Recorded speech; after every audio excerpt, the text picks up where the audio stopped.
बाप्पाच्या आवडीच्या मोदकांची थोड्या वेगळ्या प्रकारची रेसिपी आज आपण पाहणार आहोत। रव्याचे मोदक खायला एकदम मऊ आणि लुसलुशीत लागतात। सर्वात आधी मोदकाचं सारण बनवून घेतलं।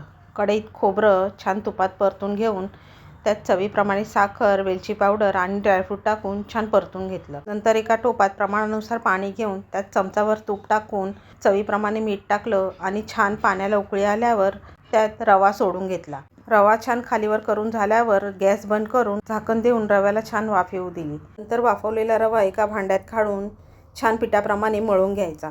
थोडासा पाण्याचा ओला हात लावायचा आणि गरम असताना छान पिठाप्रमाणे मऊ मळून घ्यायचा आणि 5 मिनिटं झाकून ठेवायचा। 5 मिनिटांनी छान असे मोदक वळायला घ्यायचे। मी मोदक नेहमी साच्याचेच करते कारण एकसारखे दिसतात आणि दिसायलाही सुंदर दिसतात। बघा किती सुंदर झाला हा मोदक। बोला गणपती बाप्पा मोरया।